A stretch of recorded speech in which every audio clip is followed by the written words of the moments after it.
Bonjour. Alors, la suite de nos cours vidéo. Aujourd'hui, on va voir le routage dynamique.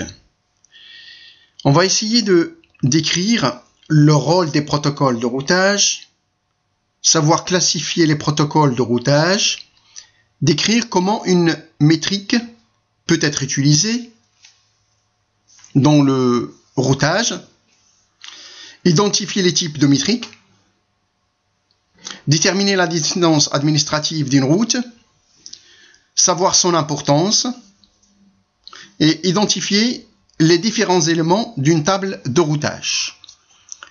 Ce cours peut prendre plusieurs vidéos. Et aujourd'hui, on va essayer de faire une petite introduction et la suite viendra par la suite. Alors,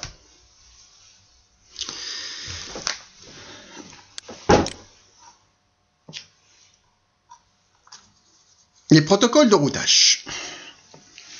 On a étudié la dernière fois le routage statique et on a dit que ce routage peut servir de secours à plusieurs interfaces sur un routeur. Il était facile à configurer, pas de ressources supplémentaires nécessaires, pas de protocole de routage.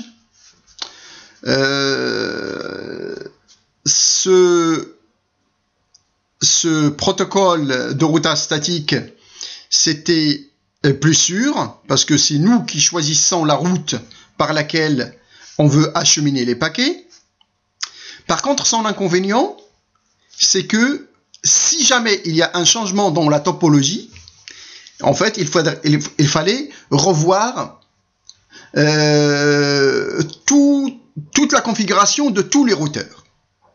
Ce qui n'était pas aussi simple que ça. Et c'est pour ça que, pour pallier à ce problème, on va étudier justement les protocoles de routage dynamique. Alors, fonction des protocoles de routage dynamique. Leur but, c'est de partager dynamiquement des informations entre routeurs, mise à jour de la table de routage quand la topologie change, déterminer le meilleur chemin pour la destination. Prenons par exemple une topologie. D'accord, on va prendre une topologie. Supposons que j'ai un PC ici. D'accord. J'ai un routeur là. J'ai un deuxième routeur là. J'ai un troisième routeur là. Et j'ai un PC ici. Ce PC là, si jamais il veut envoyer un paquet à ce PC là, donc il doit passer par ce chemin. Maintenant, supposons si jamais il a deux chemins différents. Voilà. Et voilà. D'accord. Plutôt ça. Je vais mettre. Je prends la main. Voilà. Supposons que le PC1 veut envoyer un paquet à PC2, soit il passe par ce chemin, et dans ce cas, il va passer par un routeur, deux routeurs ou trois routeurs. Ou soit il va passer par ce chemin, il va passer par le premier routeur, le quatrième routeur, et il arrive à destination. Donc, le routeur, ici, ce routeur-là, en fait, il doit connaître l'adresse réseau où il est connecté, d'abord. C'est-à-dire, cette partie-là, cette partie-là et cette partie-là. Et pour acheminer un paquet, il faut qu'il connaisse la destination. Donc ce routeur-là, il faut qu'il soit au courant des réseaux où il est connecté. Et pour acheminer un paquet, il faut qu'il sache l'adresse destination. Et aussi, il faut qu'il connaisse par quel chemin, d'accord, doit passer pour acheminer le paquet. Est-ce qu'il doit passer par ce chemin-là ou est-ce qu'il doit passer par ce chemin-là?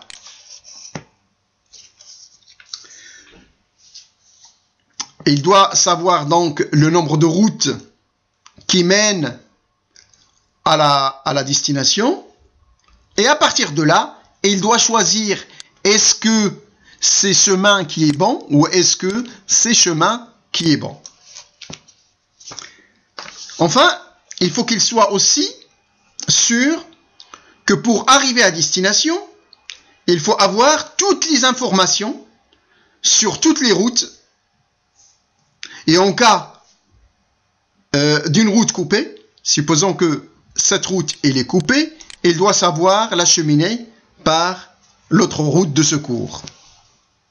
Donc pour acheminer un paquet de PC1 à PC2, il faut connaître si on doit utiliser les routes statiques ou les routes dynamiques.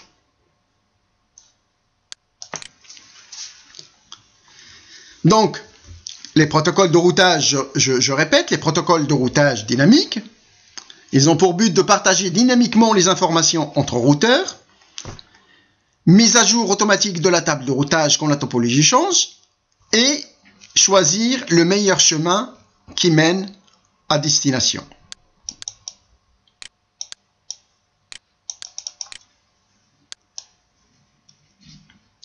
Voici une topologie sur laquelle on va essayer de comprendre comment les paquets sont acheminés quand on a un routage dynamique. Alors là, j'ai un routeur A, routeur B, routeur C, routeur D et routeur E. A pour arriver chez D, ça lui coûte, on parle de coût ou de métrique, ça lui coûte 3. Alors le terme 3, le coût, ici, on n'a pas mis d'unité. Ça peut être la distance, ça peut être le temps, ça peut être l'argent, combien ça lui coûte. C'est-à-dire que A, lorsqu'il veut arriver à D, ça peut être 3 km, ça peut être 3 heures, ça peut être 3 €. D'accord? On appelle ça le coût. Le coût. La valeur 3, la valeur 5, la valeur 2, la valeur 4, la valeur 4, la valeur 3, ce sont les coûts. On parle aussi de métrique. Alors, A pour arriver à D, ça lui coûte 3.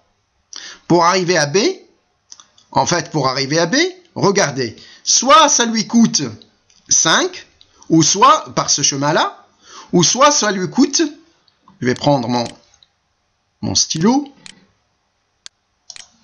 Alors, soit ça lui coûte ce chemin-là de 5, ou soit ça lui coûte 2 plus 4, ça fait 6. Ou soit ça lui coûte 2 plus 4 plus 3. D'accord? Soit j'ai 5, soit j'ai 6, ou soit j'ai 2 plus 4, ça fait 6, plus 3, ça fait 9. Donc ça fait 9. D'accord? Donc pour arriver A, pour arriver à B, il a plusieurs chemins. Il a 3 chemins. Ici, j'ai pris 3 chemins. Donc soit ça lui coûte 5 € par exemple, ou soit ça lui coûte 6 €, ou soit ça lui coûte 9 €. Donc, de la même, le A pour arriver à B. AC, pardon. AC. Donc, AC, ben, il va prendre ce chemin qui est le plus court, en fait. Le moins coûteux. C'est 2. Donc, A vers C, ça lui coûte 2. Ça peut être 4 et 5. Donc, ça fait 9. OK? De la même manière, pour A par rapport à E, je passe directement à E. Donc, pour arriver à E, soit il prend ce chemin-là, d'accord? Soit il prend ce chemin-là, d'accord? Ou soit il prend ce chemin-là. Donc, il a plusieurs possibilités. D'accord?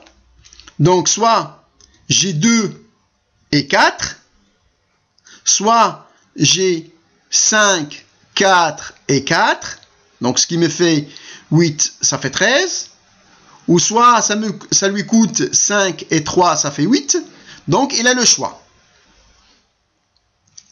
Donc, le meilleur choix par rapport au coût, en fait, c'est 2 et 4, donc ce qui va lui donner 6. Donc, c'est pour ça que ici, j'ai gardé en fait le 6 et j'ai barré le 8, le 9 et le 13. Donc, il y a plusieurs chemins. Il a 4 chemins pour arriver à eux. Et là, on a mis comme quoi le meilleur chemin, en fait, c'est le 6. D'accord? C'est le 6. Donc, 2 plus 4. OK? Et il doit passer par le point C. Donc, il passe par le point C. Ça, c'est le meilleur chemin. D'accord. Maintenant, je vous laisse faire. Donc là, vous avez le résultat pour chaque routeur, hein, le coût pour arriver de n'importe quel routeur à n'importe quel routeur, toutes les combinaisons. D'accord, là, vous avez la solution. Mais par contre, je vais en fait prendre le E. Plutôt le D. Le D. D'accord? Je vais prendre le tableau, ce tableau-là. On va travailler dessus. Donc, et on va prendre le point E. C'est-à-dire D pour arriver chez E. Vous voyez, D pour arriver chez E, ça lui coûte 9.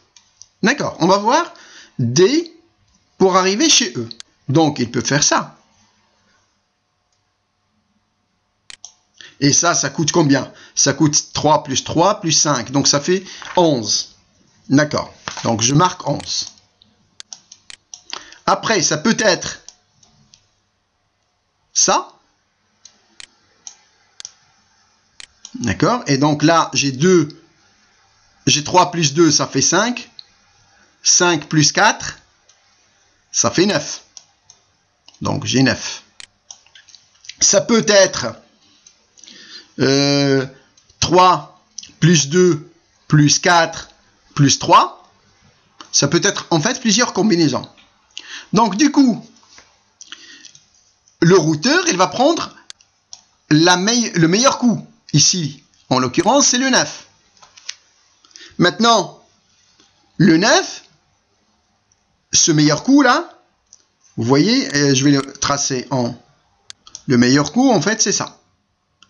Comment, je vais le refaire, comment D arrive chez E? Alors, on va voir. D pour arriver chez E, il est obligé de passer par le A. N'est-ce pas? Donc D, qu'est-ce qu'il va faire? Il va directement balancer le paquet vers A, ici, le routeur A, et il va lui dire, moi je veux atteindre la destination E. Je veux atteindre la destination E. Donc, je répète, D veut envoyer un paquet à E. D'accord? Il veut envoyer un paquet à E. D'accord. Pour envoyer un paquet, il est obligé de sortir par le A. Donc, il va envoyer le paquet à A. Or, donc D, il va envoyer le paquet à A sur ce routeur-là. Et il va lui dire, je veux atteindre la destination E. Alors, D pour arriver à A, on a dit que ça lui coûte 3. Donc, j'écris mon 3 ici. Et A pour arriver à E, ça lui coûte combien? Ça lui coûte tout ça. Soit c'est 6, soit c'est 8, soit c'est 9, soit c'est 13. Or, comme A, il a déjà choisi le meilleur chemin qui est 6, donc il va directement passer par C pour arriver chez E. Parce que A, pour arriver à E, il doit passer par C. Donc, pour arriver à E, ça lui coûte en fait 6. Donc, G3 plus 6, ça me fait 9, et c'est ce 9-là qui est en fait déclaré dans la table de routage du routeur D. Donc, pour passer, si D veut envoyer à E, il va le passer à A, et A, il va passer par C pour le passer à E. Donc, voilà la table de routage, en fait, de D, comment il va arriver chez eux. Alors, les protocoles de routage dynamique. Le but de protocole de routage dynamique est de découvrir les réseaux distants, de maintenir la mise à jour des informations de routage et de choisir le meilleur chemin vers les réseaux destination.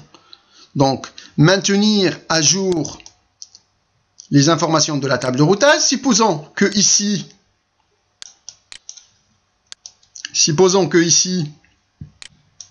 pour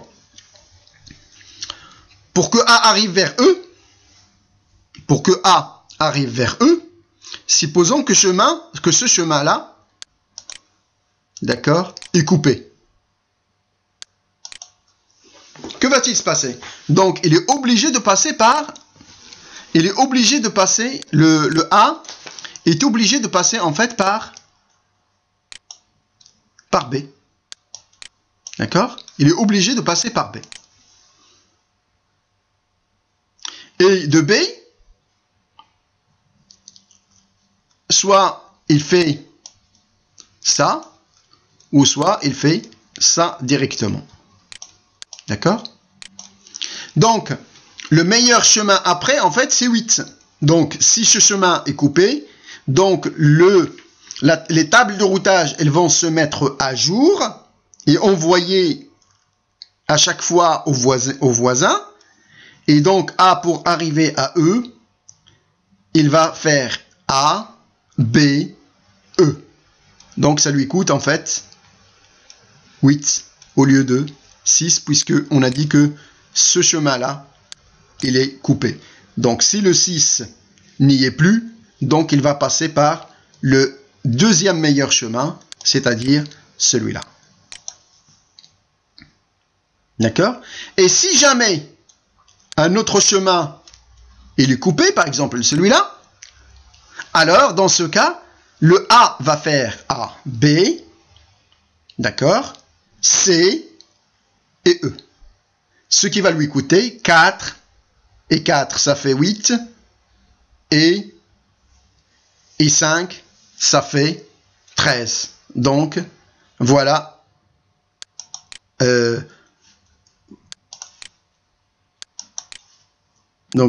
le chemin si l'autre est coupé. D'accord? J'espère que vous avez bien compris ce principe, parce que ce principe est très très très important par la suite pour quand on va commencer à parler des protocoles de routage. Donc les routeurs se transmettent des mises à jour dynamiquement. Donc quand il va y avoir, comme on a dit, un problème à ce niveau, d'accord? Supposons qu'il y ait un problème à ce niveau. Donc le routeur A et le routeur C, ils vont mettre leur table à jour en disant que ce lien entre A et C est coupé. Et donc voilà le chemin par lequel je passe vers les voisins. Et à partir de là, les routeurs vont se mettre à jour dynamiquement.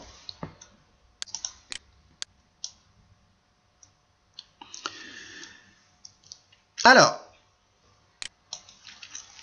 ce faire, cette mise à jour des tables, d'accord, pour ce faire, il doit utiliser ce qu'on appelle des algorithmes de protocole de routage.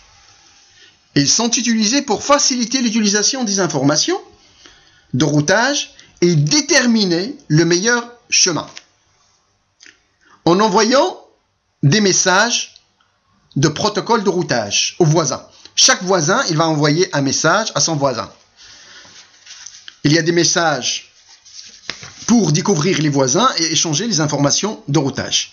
Les protocoles de routage sont utilisés pour échanger des informations de routage entre les routeurs adjacents.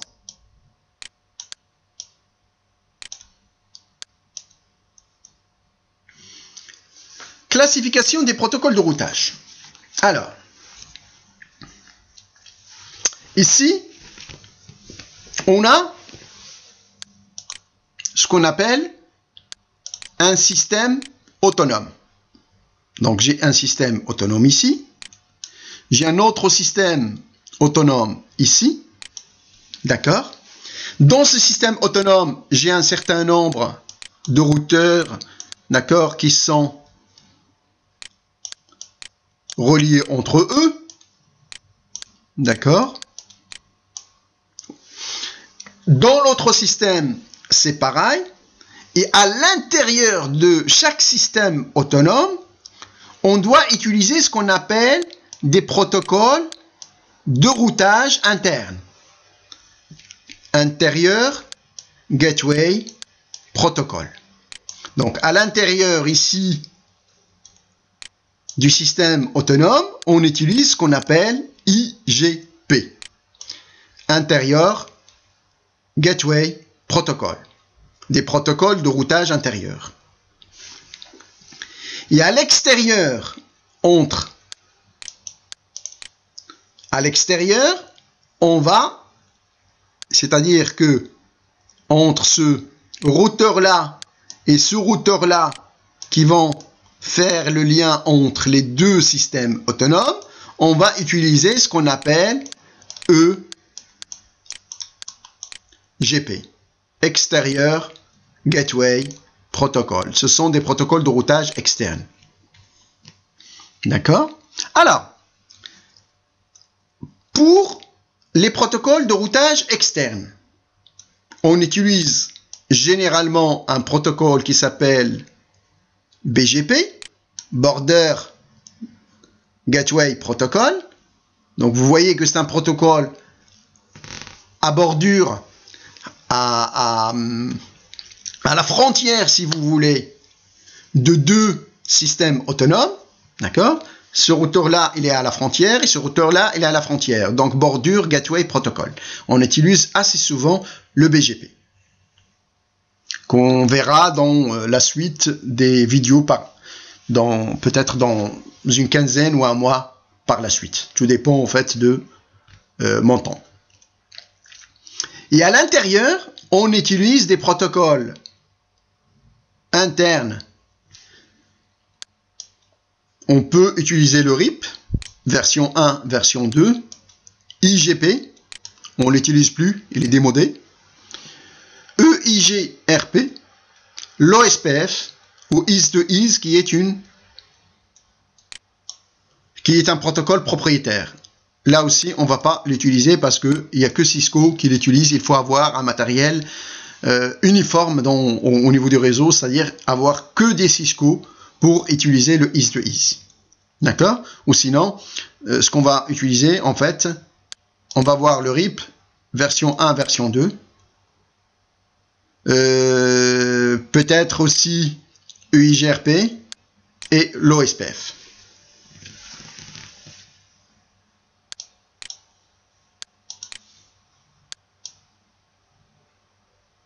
Alors, classification des protocoles de routage. Donc, on a dit que on a des protocoles internes et des protocoles externes. Donc là, on reprend exactement ce que je viens de vous dire avant.